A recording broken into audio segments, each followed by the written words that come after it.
नमस्कार, बहुत बहुत स्वागत है आपका। आप देख रहे हैं द वर्ल्ड टुनाइट। मैं हूं अजीत। बात करें मोदी में अमेरिका की। मोदी का अमेरिका दौरा जिस तरीके से होना है, इसको लेकर कई तरह की बातें लगातार की जा रही हैं। चाहे भारत हो या अमेरिका, मोदी कहीं भी रहे, मां की पूजा करना वो नहीं भूलते। और इस बार दुर्गा पूजा के दौरान भले ही वो अमेरिका में रहेंगे, लेकिन पूजा का नियम इसी तरीके से वो जारी रखेंगे। और अमेरिकी दौरे में मोदी अपने साथ दुर्गा सप्तशती भी साथ ले जाएंगे, जिसका वो नवरात्र के दौरान नियमित रूप से पाठ करते रहे हैं। ये दुर्गा सप्तशती संस्कृत में है, जिसका हिंदी और गुजराती अनुवाद भी है। सर्वभूतेषु विष्णुमायेति शब्दिता, या देवी सर्वभूतेषु विष्णुमायेति शब्दिता। नमस्तस्यै नमस्तस्यै नमस्तस्यै नमो नमः। नमस्तस्यै नमस्तस्यै नमस्तस्यै नमो नमः। दुनिया के लिए ये आवश्यक है कि जिस देश के पास जो शक्ति है, जो सामर्थ्य है, उसी को लेकर के विश्व के सामने जाना। सर्वभूतेषु विष्णुमायेति शब्दिता। नमस्तस्यै नमस्तस्यै नमस्तस्यै नमो नमः। नमस्तस्यै नमस्तस्यै नमस्तस्यै। क्यों न वह विश्व को हम हमारी शक्ति का परिचय करना।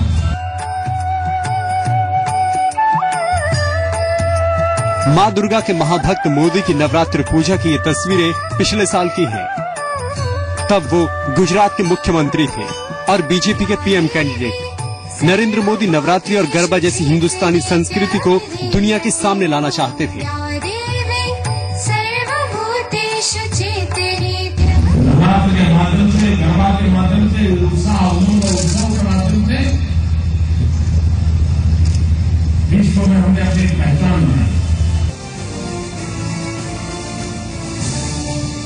लेकिन अब मोदी को ये मौका मिला है कि वो दुनिया को ये बता सके कि नवरात्रि में शक्ति की उपासना में कितनी ताकत होती है। 25 सितंबर को नरेंद्र मोदी अमेरिका के दौरे पर रवाना हो रहे हैं। अमेरिका में मोदी नवरात्रि के व्रत पर रहेंगे। लेकिन अब खबर ये भी है कि नवरात्रि पर मोदी अमेरिका में दुर्गा सप्तशती का पाठ भी करेंगे। अमेरिका में मोदी हर रोज 1 घंटा 25 मिनट पूजा पाठ करेंगे। नवरात्र के दौरान मोदी हर साल की तरह व्रत रखेंगे। हर रोज मोदी नियमित तौर पर दुर्गा सप्तशती का पाठ करेंगे।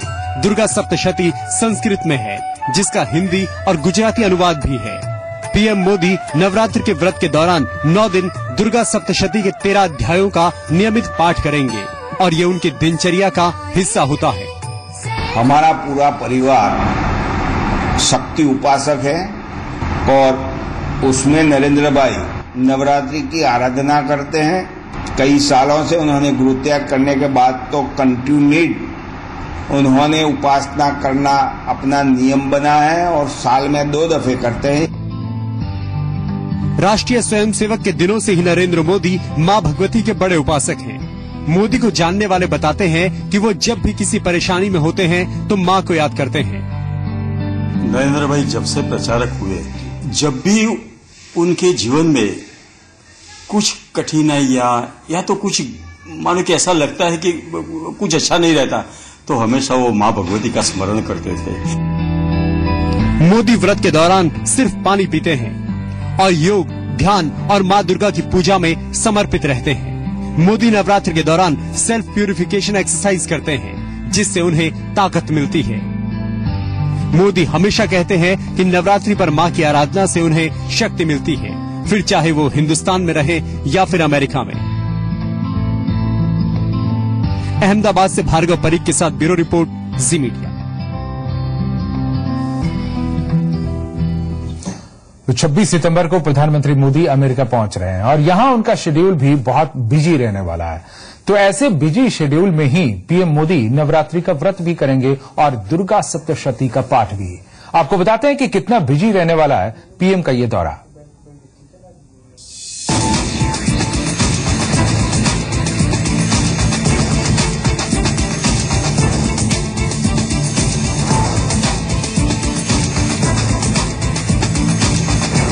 25 सितंबर को प्रधानमंत्री नरेंद्र मोदी अमेरिका के लिए रवाना होंगे और इस दौरान अमेरिका के न्यूयॉर्क और वॉशिंगटन में प्रधानमंत्री की करीब 50 अलग अलग मुलाकातें होने वाली हैं।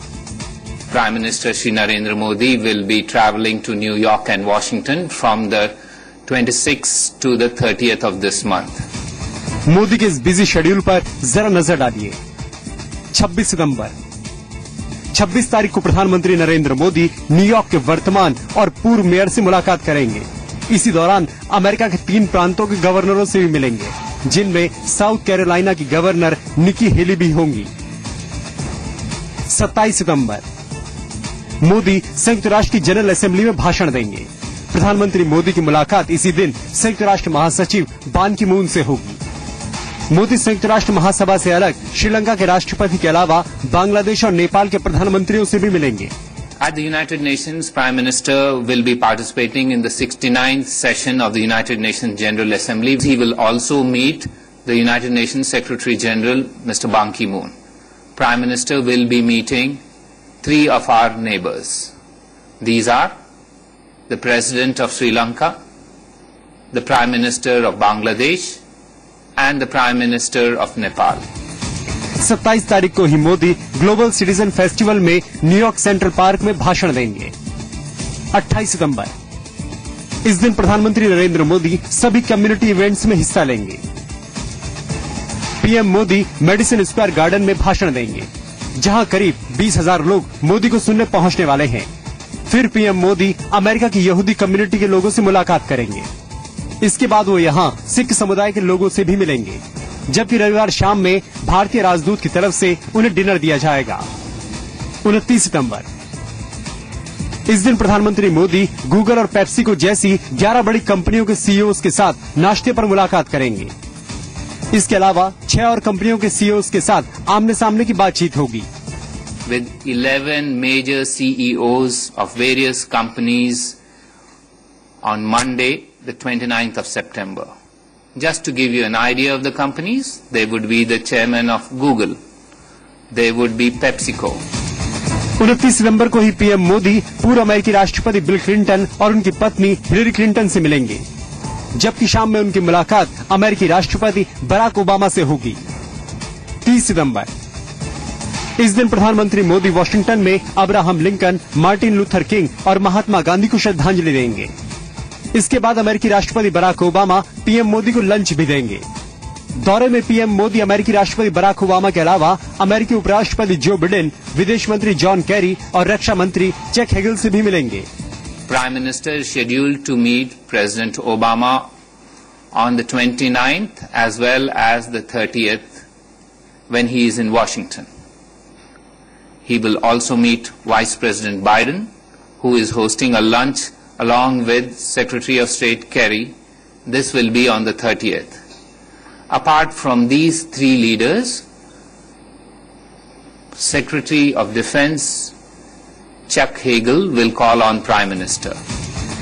इसके अलावा US India business council Modi को 30 सितंबर को रिसेप्शन देगी, जिसमें 300 से 400 बिजनेसमैन शामिल होंगे। 30 सितंबर मोदी के अमेरिका दौरे का आखिरी दिन होगा और फिर प्रधानमंत्री मोदी भारत के लिए रवाना हो जाएंगे। कुल मिलाकर प्रधानमंत्री मोदी का यह दौरा काफी थका देने वाला रहेगा, लेकिन इस दौरान पीएम मोदी नवरात्रि के उपवास पर रहेंगे। विदेश मंत्रालय की तरफ से इस बारे में अमेरिका को जानकारी दे दी गई है। ब्यूरो रिपोर्ट, जी मीडिया। लेकिन मोदी का चाहे लाख बिजी शेड्यूल हो अमेरिकी दौरा, वहां उनका जबरदस्त स्वागत किए जाने की पूरी तैयारी है। सभी ये कहने को उत्साहित हैं, अमेरिका वेलकम्स मोदी। मोदी के स्वागत के लिए शिकागो और ह्यूस्टन तक से भारतीय अमेरिकी न्यूयॉर्क में जमा हो रहे हैं। देखिए रिपोर्ट। न्यूयॉर्क से लेकर वॉशिंगटन डीसी तक हर जगह आपको वेलकम मोदी के पोस्टर नजर आएंगे। नरेंद्र मोदी के स्वागत के लिए युवाओं की एक टीम वेलकम मोदी की टी शर्ट पहनकर जगह जगह घूम रही है। पूरे अमेरिका में नरेंद्र मोदी के कटआउट्स और होर्डिंग लगाने की तैयारियां खासतौर पर की जा रही हैं और भारत का जो दूतावास है वो विशेष इंतजाम करने में जुटा है। यानी पूरा अमेरिका इस समय वेलकम मोदी में जुट गया है।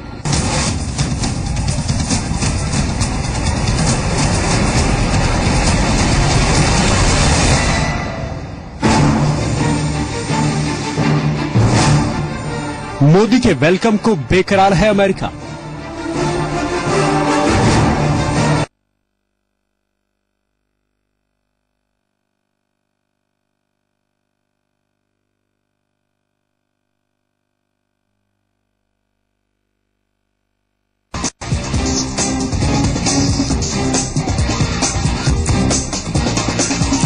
डेफिनेटली सब लोग अभी एक्साइटेड हैं। मोदी आ रहे हैं यहाँ पे।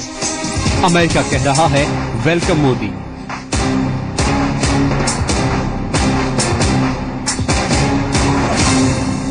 इंडिया और यूएस के रिलेशनशिप डेफिनेटली स्ट्रॉन्गर होंगे। दुनिया देखेगी जब होगी दो सबसे मजबूत लोकतंत्र के मालिकों की मुलाकात।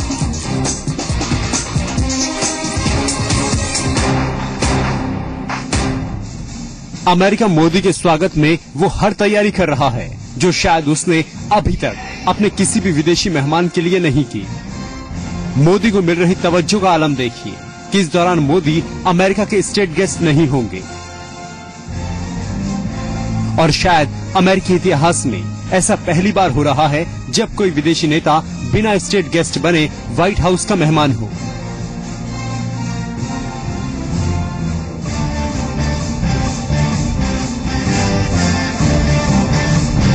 मोदी जब 27 सितंबर को संयुक्त राष्ट्र को संबोधित कर रहे होंगे तो संयुक्त राष्ट्र मुख्यालय के बाहर मोदी के स्वागत में रैली होगी।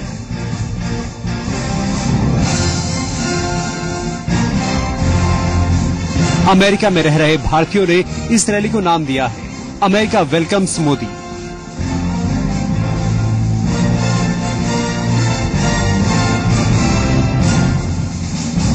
पीएम मोदी के स्वागत का रंग फीका न पड़े, इसके लिए आयोजकों ने अमेरिका वेलकम्स मोदी लिखे टी शर्ट, बैनर और पोस्टर भी तैयार कराए हैं।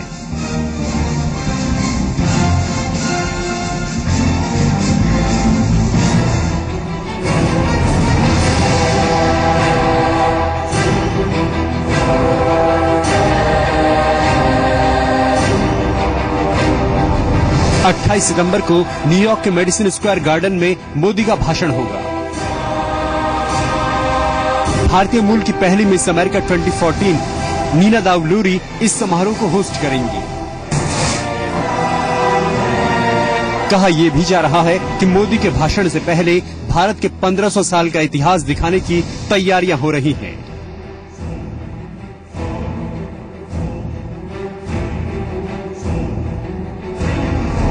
अमेरिका मोदी के स्वागत को लेकर इस कदर बेताब है कि मेडिसन स्क्वायर गार्डन की सभी 18 से 20,000 सीटें बुक हो जाने के बाद टाइम स्क्वायर में बड़ी स्क्रीन लगाई जा रही है जहां से मोदी के प्रशंसक उनका दीदार करेंगे।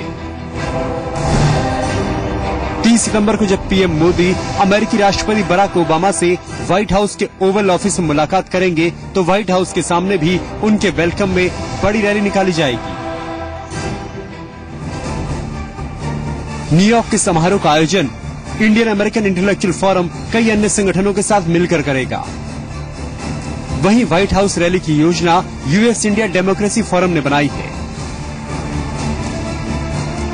मोदी के स्वागत के लिए शिकागो और ह्यूस्टन तक से भारतीय अमेरिकी न्यूयॉर्क में जमा हो रहे हैं। न्यूयॉर्क और वॉशिंगटन की सड़कों पर मोदी के कटआउट लगने शुरू हो गए हैं। अमेरिका के बाजारों में मोदी के मुखौटे भी बिकने लगे हैं। 30 सितंबर को आधिकारिक अमेरिका भारत साझेदारी दिवस भी मनाया जाएगा। तैयारी का ये आलम दिखा रहा है कि मोदी के अमेरिका पहुंचने से पहले वहां से आवाज आने लगी है, मोदी जी अमेरिका में आपका स्वागत है।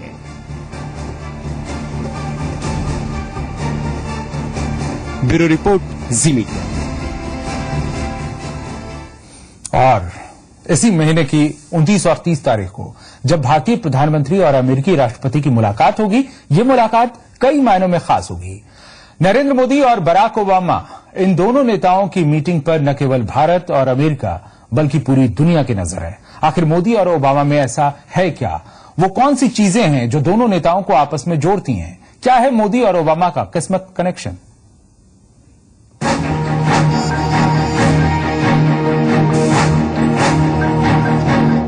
वडनगर से होनोलुलु का यूं तो कोई कनेक्शन नहीं है, लेकिन अपनी बात शुरू करने के लिए या यूं कहें कि मोदी और ओबामा को कनेक्ट करने के लिए इस भौगोलिक दूरी की चर्चा आपको अटपटी नहीं लगेगी।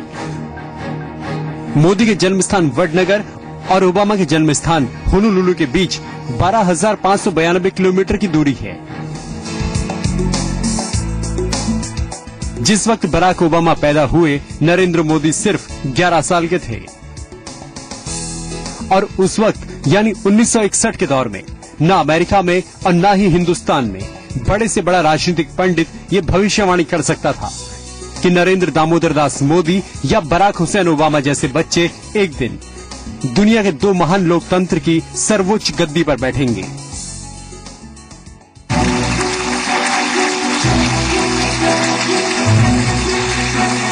मैं नरेंद्र दामोदर दास मोदी ईश्वर की शपथ लेता हूं कि मैं विधि द्वारा स्थापित भारत के संविधान के प्रति सच्ची श्रद्धा और निष्ठा रखूंगा। I, Barack Hussein Obama, do solemnly swear that I will execute the office of President to the United States faithfully. That I will execute faithfully the office of President of the United States. The office of President of the United States faithfully.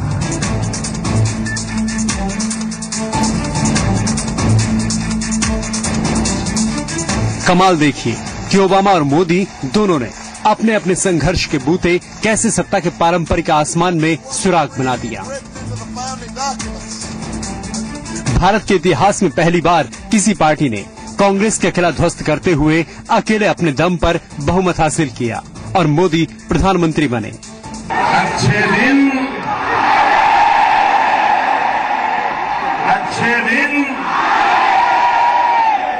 वाह।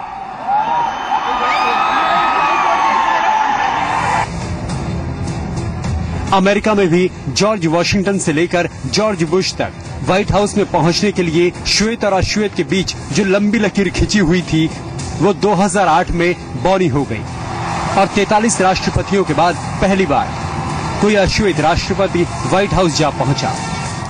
Is anyone out there who still doubts that America is a place where all things are possible? Who still wonders if the dream of our founders is alive in our time? Who still questions the power of our democracy? Tonight is your answer. Modi और Obama की किस्मत का सबसे मजबूत connection ये है कि दोनों को किस्मत से कुछ नहीं मिला और दोनों ने अपनी उपलब्धियों को लगातार मेहनत करके हासिल किया है। मोदी गुजरात का मुख्यमंत्री बनने से पहले सूबे के विधायक भी नहीं थे और जब लोकसभा का चुनाव लड़ा तो सीधे पीएम पद के उम्मीदवार के तौर पर। इसी तरह ओबामा राष्ट्रपति बनने से पहले इलिनॉय से सीनेटर थे और जब उन्हें डेमोक्रेटिक पार्टी का राष्ट्रपति उम्मीदवार चुना गया तब कई लोगों को लगा कि ओबामा का अफ्रीकी बैकग्राउंड उनके व्हाइट हाउस पहुंचने के रास्ते में रोड़ा बनेगा, लेकिन शोहरत पर सवार ओबामा ऐतिहासिक जीत तक पहुंचकर ही रुके। एक तरह से दोनों ही नेताओं ने साबित कर दिया कि जब उनका वक्त आया तब जाति, धर्म या रंग कहीं भी उनके वोटरों के रास्ते का रोड़ा नहीं बन पाए। ब्यूरो रिपोर्ट, जी मीडिया। और आइए अब आपको अमेरिका के एक ऐसे शख्स की कहानी दिखाते हैं जिसकी जड़ें यूपी के आजमगढ़ से जुड़ी हुई हैं। ये शख्स आज अमेरिका का मशहूर कारोबारी है और इसकी कामयाबी बताती है कि हुनर और मेहनत के आगे सरहदों की दीवारें किस कदर छोटी पड़ जाती हैं।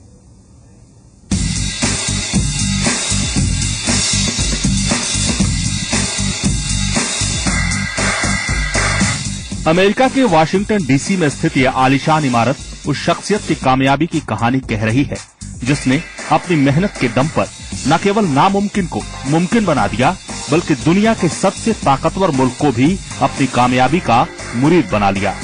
जी हाँ, ये घर है अमेरिकी कारोबारी फ्रैंक इस्लाम का, जिसकी पहली झलक ये भ्रम पैदा करती है कि शायद आप फ्रैंक इस्लाम के घर नहीं बल्कि सीधे व्हाइट हाउस पहुंच गए हैं।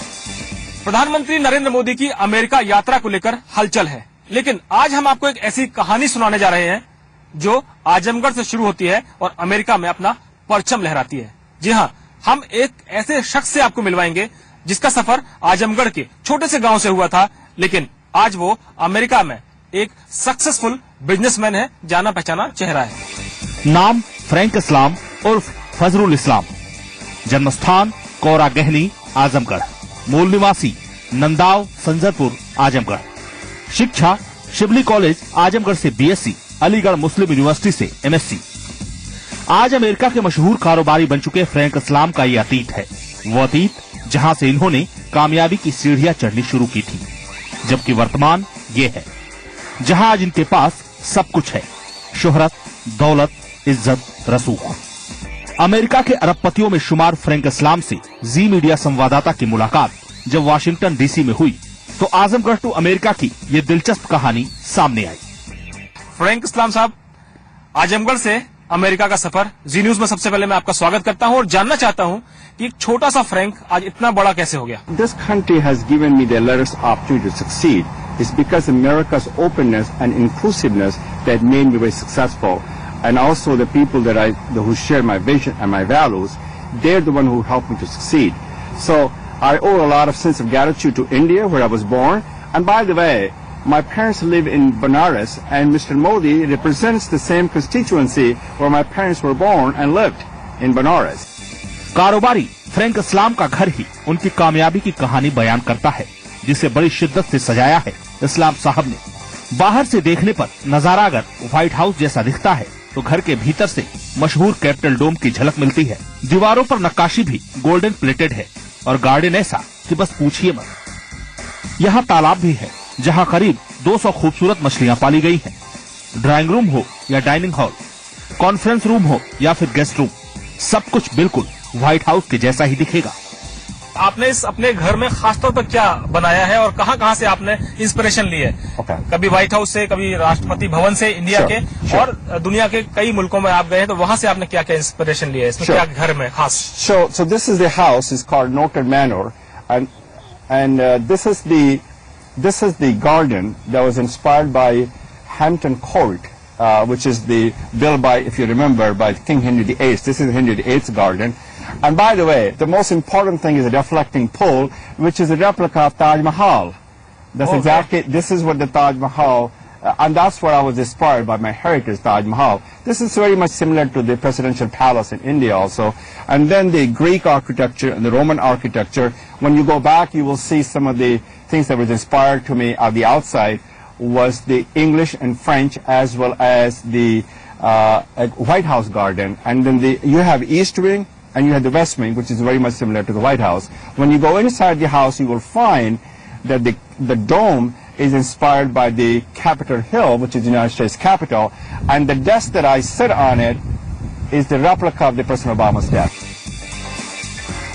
फ्रैंक इस्लाम साहब आजमगढ़ की उन गिनी चुनी शख्सियतों में से एक हैं, जिन्होंने अपने वतन की मिट्टी से दूर होकर भी अपनी मिट्टी की पहचान कायम रखी है। आज फ्रैंक साहब की इस कामयाबी पर आजमगढ़ का हर वाशिंदा फख्र कर सकता है, क्योंकि आजमगढ़ टू अमेरिका का इनका सफर अपने आप में एक मिसाल है। Dilip Tiwari, Zee media, Washington DC, America. Frank Islam की अमेरिका में मिली कामयाबी की शुरुआत दरअसल आजमगढ़ से ही हुई है। आइए देखते हैं कि आखिर कैसे आजमगढ़ के सामान्य परिवार के फजरुल इस्लाम अमेरिका के मशहूर अरबपति फ्रैंक इस्लाम बन गए।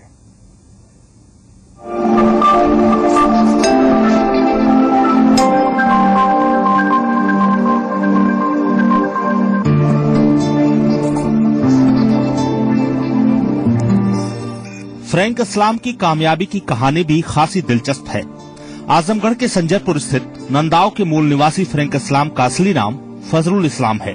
1947 में फजरुल अपने ननिहाल कौरा गहनी में पैदा हुए थे।